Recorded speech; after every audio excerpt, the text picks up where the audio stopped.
Hello welcome back. ഇന്ന് നല്ലൊരു healthy energy ലഡുവിൻ്റെ recipe ആയിട്ടാണ് വന്നിട്ടുള്ളത്. കുട്ടികൾക്ക് തീരെ ഭക്ഷണം കഴിക്കാത്ത കുട്ടികൾക്കെല്ലാം രണ്ടെണ്ണമൊക്കെ സ്നാക്സ് ബോക്സിൽ കൊടുത്താൽ നല്ല വയറും ഫില്ലാവും.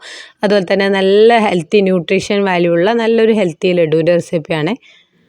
ഒരു കപ്പ് ഓട്സ് എടുത്തിട്ടുണ്ട്. റോൾഡ് ഓട്സ് ആണ് എടുത്തിട്ടുള്ളത്. ഓട്സ് നിങ്ങളുടെ കയ്യിലുള്ളത് നിങ്ങൾക്ക് ഉപയോഗിക്കാം. ഇത് നന്നായിട്ട് റോസ്റ്റ് ചെയ്തെടുക്കാം.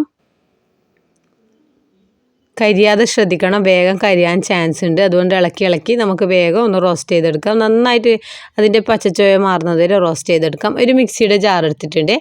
അതിലേക്ക് 12 ഈത്തപ്പഴമാണ് ഒരു കപ്പ് ഓട്സിൻ്റെ കണക്ക്. ഇപ്പോൾ നിങ്ങൾക്ക് ഈത്തപ്പഴം മധുരം അധികം വേണമെങ്കിൽ നിങ്ങൾക്ക് അധികം ഈത്തപ്പഴം ചേർത്ത് കൊടുക്കാം. അതുപോലെ തന്നെ ഇതിലേക്ക് 1/2 കപ്പ് പീനട്ട് ബട്ടർ ഇട്ട് കൊടുത്താലും മതി. ഞാൻ ഇതിലേക്ക് 1 കപ്പ് കടല ചേർത്തിട്ടാണ് അരച്ചെടുക്കുന്നത്. നന്നായിട്ട് അരച്ചെടുക്കാം.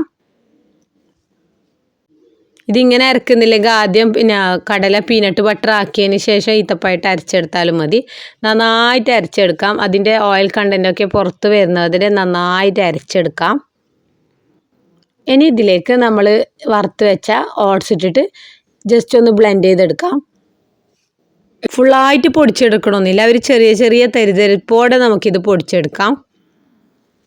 അതുപോലെ തന്നെ ഇതിലേക്ക് നട്ട്സിന് അധികം വേണമെന്നുണ്ടെങ്കിൽ ബദാം, അണ്ടിപ്പരിപ്പ് അതുപോലെയുള്ളത് ഇതിലേക്ക് ചേർത്ത് കൊടുക്കാം. ഞാൻ ഇതിലേക്ക് 2 ടേബിൾ സ്പൂണ് പീനട്ട് ബട്ടർ കൂടി ചേർത്ത് കൊടുക്കുന്നുണ്ട്. ഇത് മധുരമൊന്നും ഇല്ലാത്ത നോ ഷുഗർ പീനട്ട് ബട്ടറാണ് ചേർത്ത് കൊടുക്കുന്നത്. അതുകൂടി ചേർത്തിട്ട് നന്നായിട്ട് അരച്ചെടുക്കാം. പീനട്ട് ബട്ടർ വേണമെന്നില്ല, ഇല്ലാത്തവരാണെങ്കിൽ നിങ്ങൾക്ക് ഇതിലേക്ക് കടല തന്നെ ആഡ് ചെയ്ത് കൊടുത്താൽ മതി. കുറച്ചധികം കടല ആദ്യം അടിച്ചെടുക്കുക, പീനട്ട് ബട്ടർ പോലെ അടിച്ചെടുക്കുക. അതിനുശേഷം ഈത്തപ്പഴമായിട്ട് അരച്ചെടുത്താലും മതി. ഇനി ഒരു ബൗൾ എടുത്തിട്ടുണ്ട്. ആ ബൗളിലേക്ക് നമുക്കിത് ട്രാൻസ്ഫർ ചെയ്ത് കൊടുക്കാം. അതുപോലെ തന്നെ തേൻ ചേർത്ത് കൊടുക്കണമെങ്കിൽ തേനും കൂടി ഇതിലേക്ക് ചേർത്ത് കൊടുക്കാം. ഞാനിതിലേക്ക് ഇത്ര മധുരം മാത്രമേ ആഡ് ചെയ്ത് കൊടുത്തിട്ടുള്ളൂ. ഇനി ഇതിലേക്ക് കുറച്ച് നട്ട്സ്, നിങ്ങളുടെ കയ്യിൽ എന്താണോ നട്ട്സിലത് നിങ്ങൾക്ക് ചേർത്ത് കൊടുക്കാം. ഇതുപോലെ സീഡ്സാണ് ചേർത്ത് കൊടുക്കുന്നത്, കൂടുതൽ ബെനിഫിറ്റ് ഉണ്ടാവും. അതുപോലെ ഫ്ലാക്സ് സീഡ് വേണമെങ്കിൽ ഫ്ലാക്സ് സീഡും ചേർത്ത് കൊടുക്കാം. എന്നിട്ട് നന്നായിട്ട് ഇതുപോലെ ബോളാക്കി ഉരുട്ടിയെടുക്കാം.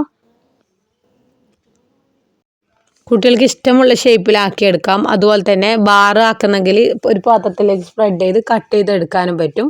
ഇത് ഹെൽത്തി ലഡു റെഡി ആയിട്ടുണ്ട്. ഇതുവരെ ഉണ്ടാക്കി നോക്കാത്തവർ ഉണ്ടാക്കി നോക്കാം. അതുപോലെ തന്നെ ചാനൽ ആദ്യമായിട്ട് കാണുന്നവരാണെങ്കിൽ പ്ലീസ് ഒന്ന് സബ്സ്ക്രൈബ് ചെയ്ത് സപ്പോർട്ട് ചെയ്യുക. ഫ്രണ്ട്സിനും ഫാമിലിക്കൊക്കെ ഷെയർ ചെയ്യുക. Okay, by.